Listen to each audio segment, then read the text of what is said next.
तक कितने ग्रामों को शामिल किया है और कितने लोग लाभान्वित हुए हैं? ये जानना है कि जैसे वन ग्राम में भी जो लोग रह रहे हैं उनको भी लाभान्वित करने की ये राजस्व ग्राम है, जैसे हमारे ये पापड़ी की तरफ है, वहाँ पे वो रजिस्टर्ड नहीं है, उनमें भी ये लाभ की योजना? नहीं, आप नहीं समझ रहे हैं। जो ये जो लोग थे ये कितने साल पुरानी इनकी अवधि रखी गई थी कि इतने साल पुराने ही होने चाहिए? अगर उस इलाके में मान लीजिए कि कोई बंदा 1 साल पहले ही आया हो लेकिन वो उस इलाके में रह रहा हो तो आप उसको आबादी में कैसे गिनेंगे? ये मेरे मन में सवाल है। जैसे कोई बंजारा आ गया फॉर एग्जांपल, किसी गांव में उसने रह गया, वहाँ पर वो कोई कब्जे में लोग रह रहे हैं, उन लोगों को भी शामिल कर लिया गया होगा। अंततः मेरे मन में इसलिए आया सर, जब ये योजना लागू हुई और वास्तव में आप अब तो एसडीएम साहब हैं, मुझे बताइए कि ऐसे लोग जिनको ये समस्या थी जब ये योजना आई तो आपको लगा कि वास्तव में लाभ होने वाला है ऐसे लोगों को? देखिए, ये वीडियो आगे बढ़ने से पहले आपसे निवेदन है कि जब आप नौसिखिया होते हैं, किसी विषय के आपको ज्ञान नहीं होता और आप किसी का इंटरव्यू लेने पहुंच जाते हैं तो कैसा महसूस होता है, उस पर आधारित भी है ये इंटरव्यू, देखिएगा। और साथ में प्रधानमंत्री की भू स्वामित्व योजना, जिसने ऐसे हजारों लोगों को, हिंदुस्तान भर के लाखों लोगों को, जिस जमीन पर उनका नाम नहीं था, और इस योजना से 90% वो लोग हैं जो वास्तव में गरीब थे, मजलूम थे, उन्हें अब जमीन का अधिकार मिल गया है प्रधानमंत्री मोदी की इस योजना से। इस पर ये वीडियो है, देखिएगा जरूर। हाय, मैं रवि के बिंदास बोल में आपका स्वागत है। क्या आपको पता है कि रामनगर तहसील में आज लगभग 3000 लोगों को अपनी जमीन का स्वामित्व मिला हुआ है? यानी वो जमीन जिसमें बरसों से वो रह रहे थे, उनके पूर्वज रह रहे थे, लेकिन वो जमीन उनके नाम नहीं थी। यानी कि कोई बाहुबली आता, उनको आसानी से उनकी जमीन पर कब्जा करके उनको भगा सकता था और अपने नाम वो जमीन करा सकता था। तो प्रधानमंत्री की भू स्वामित्व योजना के तहत ऐसे 3000 लोगों को आज ये फायदा मिला है। दरअसल रामनगर तहसील में एक कार्यक्रम हुआ, उस तहसील में एसडीएम साहब ने बताया कि 3000 लोगों को ये फायदा मिला है और तारीफ की उन्होंने प्रधानमंत्री मोदी जी की इस योजना की। प्रधानमंत्री मोदी एक ऐसे व्यक्ति हैं हिंदुस्तान में जिनके बहुत से अंध विरोधी आपको मिलेंगे। उनकी कोई भी योजना का विरोध करते हुए आपको लोग मिलेंगे अंधाधुंध तरीके से, उन्हें पता ही नहीं कि क्या काम हो रहा है। अब मैं बता दूं आपको, जब ये भू स्वामित्व योजना आई है तो कई लोगों को कन्फ्यूजन था, ये कन्फ्यूजन मुझे भी था कि जैसे फॉर एग्जाम्पल कोई बंदा जंगल में, वन क्षेत्र की भूमि में कब्जा करके रह रहा है तो क्या उन्हें भू स्वामित्व मिल जाएगा? दरअसल ये योजना नहीं थी। दरअसल ये जो योजना थी ये वो थी कि जैसे कई सारे गांव हैं, उन गांवों में आबादी क्षेत्र घोषित कर दिए गए। अभी आबादी क्षेत्र क्या होता है मेरी भी समझ में नहीं आया, और इस वीडियो को आप अंत तक इसलिए आपको देखना चाहिए कि अगर कोई पत्रकार नौसिखिया होता है किसी मामले में, उसे जानकारी नहीं होती और बिना जानकारी के वो एसडीएम साहब का इंटरव्यू लेने पहुंच जाए तो उसे शर्मिंदगी का सामना करना पड़ता है, जैसे मुझे करना पड़ा। दरअसल एसडीएम साहब का मैं इस विषय पर इंटरव्यू लेने पहुंचा कि ये क्या क्या हुआ, तो उनसे मैंने कुछ ऐसे सवाल पूछे जो मेरे एक प्रकार से मैं अनभिज्ञ था। तो उन्होंने मुझसे कहा भी कि आप समझ नहीं पा रहे हैं, 2 बार उन्होंने मुझे टोका भी, और निश्चित रूप से मैंने कहा कि सर मैं नहीं समझ पा रहा हूँ, पर मैं अध्ययन करके आऊँगा, इस नियम को समझने की कोशिश करूँगा। हमारे चैनल में आपका स्वागत है। सर, मुझे जानना है कि जो स्वामित्व योजना है, इस योजना में आपने अभी तक कितने ग्रामों को शामिल किया और कितने लोग लाभान्वित हुए हैं? देखिए, हमारे यहाँ जो स्वामित्व योजना के अंतर्गत गाँव हैं वो 105 हैं, उसमें से 94 गाँव कंप्लीट हो गए हैं और बाकी में अभी कार्य चल रहा है, और उसमें लगभग जो है 3000 के आसपास इन सभी गाँवों में लाभार्थी लाभान्वित होंगे। सर, मुझे जानना है कि जैसे वन ग्राम में भी जो लोग रह रहे हैं उनको भी लाभान्वित करने की ये योजना स्पष्ट थी कि जो ज़मीन आबादी के रूप में खतौनी में दर्ज है उसी में ये योजना चलनी थी। तो जहाँ भी हमारे खतौनियों में जो आबादी के रूप में खाते थे उसके अंतर्गत ये स्कीम चली है और उसके अंदर लाभान्वित किया गया। जैसे कोई राजस्व ग्राम है, जैसे हमारे ये पापड़ी की तरफ है, वहाँ पे वो रजिस्टर्ड नहीं है, उनमें भी ये लाभ की योजना? नहीं, आप नहीं समझ रहे हैं। जो आबादी एक श्रेणी होती है हमारे यहाँ, उस आबादी की श्रेणी के रूप में खाते थे तो उन आबादी में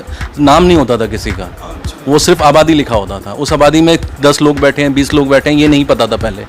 इस योजना के द्वारा उनको चिन्हित किया कि एक आबादी क्षेत्र में कितने लोग बैठे हुए हैं, जितने लोग बैठे थे उनको अब चिन्हित किया गया और उनके नाम से उनको एक स्वामित्व योजना काट दिया गया है। सर, ये जो लोग थे ये कितने साल पुरानी इनकी अवधि रखी गई थी कि इतने साल पुराने होने चाहिए? सिर्फ उसमें यही था कि आबादी के रूप में वो दर्ज होने चाहिए हमारी खतौनी। लेकिन लोगों में कंफ्यूजन था कि जैसे जब स्कीम लागू हुई थी कि लोगों ने कहा कि जो राजस्व, जैसे जंगल में भी लोग बैठे हुए हैं। अच्छा, स्पष्ट था, जो हमारी एक श्रेणी में आपको बताया उसको समझिए, जो आबादी के रूप में दर्ज थे उन्हीं को उसमें लाया गया है और उसी के लिए योजना थी।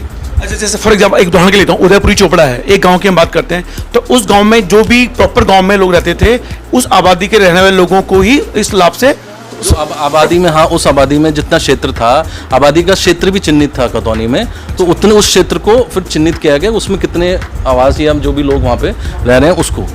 एक मुझे जानना है सर, मान लीजिए कि उस पर्टिकुलर इलाके की आपने बात करी है, अगर उस इलाके में मान लीजिए कि कोई बंदा एक साल पहले ही आया हो लेकिन वो उस इलाके में रह रहा हो, तो आप उसको आबादी में कैसे गिनेंगे? ये मेरे मन में सवाल है। नहीं, आबादी में जब ड्रोन सर्वे हुआ, जो भी उस क्षेत्र में रह रहे थे, तो उस ड्रोन सर्वे के आधार पर उसको चिन्हित किया गया। मुझे ये जानना है सर, एक अंतिम इस बारे में कि जब हम इस तरह की बातें करते हैं, जो जैसे मान लीजिए कि जब कोई बंदा आया, जैसे कोई मतलब बंजारा आ गया फॉर एग्जांपल, किसी गांव में उसने रह गया, वहाँ पर वो कोई कब्जे में लोग रह रहे हैं, उन लोगों को भी शामिल कर लिया गया होगा? तो देखिए, मैं बार बार आपको ये बता रहा हूँ कि जो खतौनी में आबादी के रूप में दर्ज था, उस आबादी को जो है चिन्हित करके इसमें कार्य किया। बहुत धन्यवाद। सही, फिलहाल कई मामलों में हमें टेक्निकल पहलू पता नहीं है, हमने बात करने की कोशिश की है, थोड़ा अध्ययन करके आऊँगा, तब मैं विस्तृत से पूछूंगा। फिलहाल सर एक अंतिम सवाल में आया है, इस समय कुल कितने लोग इससे लाभान्वित हुए होंगे? मैंने बताया ना, लगभग 3000 के आसपास। 3000 के आसपास लाभान्वित हुए हैं। सर इस कार्य में कैसे आप लोगों ने काम किया, क्योंकि 3000 लोगों को एक साल की अवधि में चिन्हित करना, उन्हें ढूंढना, पहचानना, कितना काम? उसकी प्रक्रिया थी। पहले उसमें जो है गांव चिन्हित, गांव की लिस्ट भेजी गई, फिर उसका ड्रोन सर्वे हुआ, फिर उसमें नक्शे बने, फिर उस नक्शों का सत्यापन हुआ, फिर उन लोगों का नाम एक सॉफ्टवेयर में अपलोड किया गया, फिर उसको वापस आया, उसमें फिर उसको सत्यापन करके किस नाम सही है वो नहीं है, फिर भेजा गया। तत्पश्चात ये इसके फिर नोटिस कटे और उसके पश्चात ये जो फाइनल जो कार्यक्रम हुआ वो उसको किया गया। एक अंतिम मेरे मन में इसलिए आया सर, जब ये योजना लागू हुई और वास्तव में आप अब तो एसडीएम साहब हैं, मुझे बताइए कि ऐसे लोग जिनको ये समस्या थी, जब ये योजना आई तो आपको लगा कि वास्तव में लाभ होने वाला है ऐसे लोगों को? आप खुद सोचिए कि एक आबादी लिखी हुई है, हमें पता ही नहीं था उस आबादी में कितने लोग हैं, तो वो आदमी कैसे साबित करेगा कि मैं इसी आबादी में बैठा हूँ? तो उस चीज़ को साबित करने के लिए ही योजना लाएगी कि पता तो चले कि उस आबादी में कितने लोग बैठे हुए हैं। आज से पहले सिर्फ आबादी लिखी होती थी, उसका कोई प्रमाण नहीं था कि इसमें 10 लोग बैठे हैं, 100 लोग बैठे हैं, क्या लोग बैठे हैं। तो अब जो कि नाम आ गए हैं, तो अब ये उनके लिए साबित करना आसान है कि हम इस ज़मीन पे काबिज हैं। उनके लिए भी आसान है और आप लोगों के लिए भी आसान है, क्योंकि नहीं तो आप अपना मतवा चीज़ करते होंगे। हमारे लिए भी आसान है। बहुत धन्यवाद सर, बात करने की संक्षिप्त बात की आपने, बहुत धन्यवाद, थैंक यू सर। तब जाके मैं अपने पटवारी मित्र के पास गया, मैंने कहा भाई समझा दो कि आखिर ये किस तरह का नियम है, ये क्या होता है ये 6.2। आपको बता दूं कि जब ग्रामीण क्षेत्र की बात करते हैं तो ग्रामीण क्षेत्रों में वर्ग 1, वर्ग 2, वर्ग 3, वर्ग 4, वर्ग 5, वर्ग 6, इस तरह से वर्ग 20 तक के नियम होते हैं जमीन के स्वामित्व के। पर इस समय रामनगर में 1 से लेकर 9 तक के नियम है। अब मैं बता दूं कि किस तरह के नियम में आप जमीन को बेच सकते हैं। वर्ग 1 का जो नियम होता है उसमें आप अपनी जमीन के ऐसे स्वामी होते हैं जिसको आप बेच भी सकते हैं, लेकिन अगर वर्ग 1 खा में आप मौजूद हैं तो आप अपनी जमीन को बेच नहीं सकते। क्या आपको बात पता थी? मुझे भी आज ये बात पता चली है। फिलहाल जो प्रधानमंत्री मोदी की ये भू स्वामित्व योजना है, ये वर्ग 6.2 का मसला था, यानी कि एक गांव के निवासी हैं, उसको आबादी क्षेत्र घोषित कर दिया गया है। आबादी क्षेत्र का मतलब यह है कि वो अपनी जमीन में रह तो रहे हैं, पर उनको उस जमीन का अधिकार नहीं मिला हुआ है, वो जमीन उनके नाम नहीं है। इसका नुकसान क्या होता था कि वो अपना मूल निवास प्रमाण पत्र नहीं बना सकते थे, और भी ऐसे सरकारी काम है जिनके फायदे उनको मिल नहीं पाते थे। अब वो उस गांव में रह रहे हैं, अगर वो किसी से पूछेंगे, एग्जाम्पल के तौर पे कोई व्यक्ति गया, आप कहाँ के निवासी हैं? बोले मैं पुछड़ी गाँव का निवासी हूँ। तो आपसे एसडीएम साहब या हाईकोर्ट का कोई जज या कोई भी जिम्मेदार अधिकारी पूछेगा लाओ सबूत दो हमें, तो आपके पास कुछ सबूत ही नहीं है, खाता खतौनी नहीं है। खाता खतौनी एक ऐसा पेपर होता है जिसमें सबूत होता है कि आपके पूर्वजों की जमीन है, ये आपकी जमीन है। जब आप उस जमीन में रह तो रहे हैं, पर आपके पास कागज में वो जमीन नहीं है। अब भले ही आपका पड़ोसी कहे कि नहीं सर ये तो यहीं रह रहा है बरसों से, तो बरसों से रह रहा है, ये कोई नियम नहीं होता है। अब इसी में मेरा सवाल था कि मान लीजिए कि आपने उसको आबादी क्षेत्र घोषित किया है और आप तहकीकात कर रहे हैं, जैसे कि एसडीएम साहब ने कहा भी कि हम ड्रोन से उसको ऐसे क्षेत्रों को ढूंढने की कोशिश कर रहे हैं कि उस आबादी में कितने लोग रह रहे हैं, कब से रह रहे हैं। अब एग्जाम्पल के तौर पे मैंने उनसे सवाल लेने की कोशिश की कि कोई बंजारे जिस तरह से घूम रहे हैं और कोई आदमी कुछ दिनों के लिए जमीन दे देता है उन बंजारों को, वो 1-2 महीने से रह रहे हैं, 6 महीने से वो बंजारे वहीं रह रहे हैं, तो क्या उन बंजारों को भी उस जमीन का मालिकाना हक मिल जाएगा? ये मेरा सवाल था उनसे। लेकिन ये सवाल इसलिए था कि अगर वो क्षेत्र जहां वो रह रहे हैं, अगर वो किसी के नाम नहीं है, तो उस पर उन जमीन का कब्जा माना जाएगा। अब ये नियम है क्या? 6.2 नियम ये आया, वर्ग 6.2 का नियम आया कैसे? दरअसल मान लीजिए कि कोई जमींदार थे, आने वाले 50-60 साल पहले उनके पास बहुत जमीन है, 150-100 बीघा जमीन है या 50 बीघा जमीन है, तो उनके नौकर या कोई दोस्त वहाँ आए, गरीब लोग, उन्होंने थोड़ी जमीन उनको दे दी, लो ये खेती करो, ये तुमको हम दे रहे हैं, लेकिन नाम नहीं करी। नाम का मतलब है कि उसके बहुत पिछड़े पड़ते हैं। अब उसके बाद 10-20 साल पहले कुछ इस तरह के नियम आए होंगे जब यहाँ पे चकबंदी हुई होगी। तो जब चकबंदी हुई तो पूछा गया भाई ये ज़मीन किसकी है, यहाँ तुम कब से रह रहे हो? बोले 10 साल से रह रहे हैं, 5 साल से रह रहे हैं, 15 साल से रह रहे हैं, 20 साल से रह रहे हैं, 50 साल से रह रहे हैं। तो जिसकी ज़मीन थी और जिसने ज़मीन दे दी थी, समझ में आ रहा है, यानी जिसकी ज़मीन थी, जिसने ज़मीन दे दी थी, वो व्यक्ति उस अधिकार क्षेत्र से बाहर हो गया। तो क्या किया पटवारी ने? उसका नाम काट दिया। अब जिस जमीन को दे दी गई थी, अब जिसका कब्जा है उस जमीन में, उसका नाम नहीं चढ़ाया उस पेपर पे, क्योंकि उसके लिए पैसा लगता था। तो वो बंदा जो 50 साल, 20 साल, 10 साल से उस जगह में रह रहा है, वहां पे उसका नाम मौजूद नहीं था, उसे अब इस भू स्वामित्व कानून के तहत नाम मिल गया है। तो मैंने उन लोगों के भी इंटरव्यू लिए हैं जिन लोगों को भू स्वामित्व कानून के तहत खाता खोते में उनका नाम चढ़ गया। कितनी खुशी उनके चेहरे पर झलक रही थी वो भी देखिएगा। माइक खराब होने के कारण दरअसल हम जो कैमरामैन थे वो नए थे, तो ढंग से पॉइंट फिट नहीं हो पाया, तो आवाज़ साफ नहीं आ पाई है।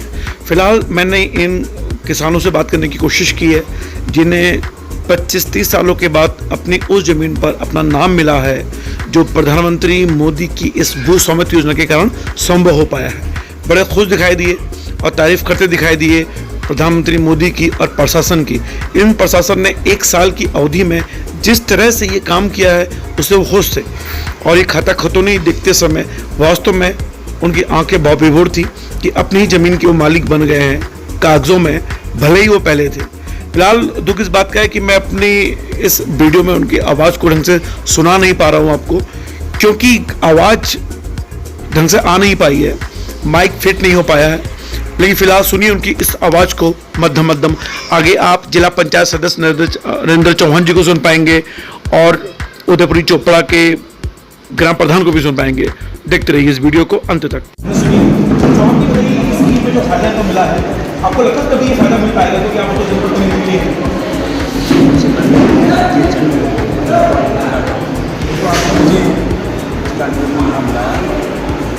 ऐसा है कि ये लोग कई सालों से भूमि पे रह रहे थे, मगर इनका हक नहीं था। कोई भी कोई सरकारी योजना का लाभ देना होता था वो नहीं मिल पाता, नहीं मानते थे। वो लोग काफ़ी सालों से सरकारी थे। मगर मैं धन्यवाद देना चाहता हूँ अपने देश के प्रधानमंत्री हमारे नरेंद्र मोदी जी को, जो ऐसी स्वास्थ्य योजना लाए और इन लोगों ने आज हमें ऐसा कह सकते हैं कि हम अपनी जमीन एक जनप्रतिनिधि के रूप में कैसा लगता है? और हम तो बहुत खुशी है कि हमारे भाई को अपना जमीन का हक मिला है। आप इनका आवाज़ दे सकते हो, इसमें अपना घर बना सकते हो, अपने घर में रहेगी और नल मिलेगा, मीडिया कनेक्शन मिलेगा, सब कुछ हमको मिलेगा। तो ये खुशी की बात है। देखिए हमारे सामने जिला पंचायत सदस्य से बात कर रहे हैं और दरअसल जितने जनप्रतिनिधि होते हैं वो जब अपने नागरिकों से जुड़े हुए होते हैं, उनके सवाल अब मुझे लगता है कि जवाब मिल गए होंगे, तो आपको कोई दिक्कत नहीं होगी। धन्यवाद सर आपसे बात करने के लिए कि आपने अपने नागरिकों को, अपने वोटरों को आपने खुश कर पाया। प्रधानमंत्री मोदी की धन्यवाद। ग्राम प्रधान जो है वो एक्टिव ग्राम प्रधान में सोच रहे थे और ये मुझे हर कार्यक्रम को सोचने की बातें मैं बहुत धन्यवाद देना चाहता हूँ। और प्रथम तो मैं धन्यवाद करना चाहता हूँ भारत के प्रधानमंत्री नरेंद्र मोदी जी का, जिन्होंने जन कल्याण योजना एक ऐसी योजना प्रारंभ की जो कि आज वो कारगर भी सिद्ध हुई है। और आज उस योजना के तहत जो परिवार आबादी के नक्शे में दर्ज थे विगत कई दशकों से, जिनको किसी सरकारी योजना का लाभ नहीं मिल पा रहा था, उन लोगों को कह दिया जा रहा था कि आप सरकारी योजना के लाभ से वंचित इसलिए रह रहे हो क्योंकि आपके नाम पर ये भूमि रजिस्टर्ड नहीं है, आप जहाँ पर रह रहे हो ये आबादी में है। तो इसलिए भारत के प्रधानमंत्री जी ने जो 30 अप्रैल 2020 को एक स्वामित्व योजना लॉन्च की, उनके आदेशानुसार उनके अनुपालन में राजस्व विभाग, तहसील विभाग ने हमारे ग्राम की सर्वे की, उसमें एक ड्रोन मैप तैयार किया और ड्रोन मैप के जरिए जो आबादी में दर्ज परिवार थे उनका सर्वेक्षण किया। सर्वेक्षण के पश्चात, सत्यापन के पश्चात आज तहसील परिसर रामनगर में इन सभी जो आबादी में रह रहे थे, जिनके पास अपना मालिकाना हक नहीं था, आज आप कौन गाँव से? ग्राम पंचायत उदयपुर चोपड़ा। तो आज आपके गाँव के कितने लोगों के नाम ये लगभग मेरी ग्राम पंचायत में 100+ लोगों को लाभ मिल चुका है और कुछ को मिलने जा रहा है। देखिए हमें से बात करने के लिए यहाँ पे मौजूद है जिला प्रधान, क्या नाम है आपका? पुरुषोत्तम सिंह उदयपुरी चोपड़ा के जिला प्रधान है। फिलहाल इस पर बात करेंगे क्योंकि अभी हमें बाइट और भी देनी है, लाभार्थियों से बात की। फिलहाल प्रधानमंत्री स्वामित्व योजना के लाभ से जो वंचित थे आज वो लाभ मिल रहा है। अभी के बिंदास सुनेंगे।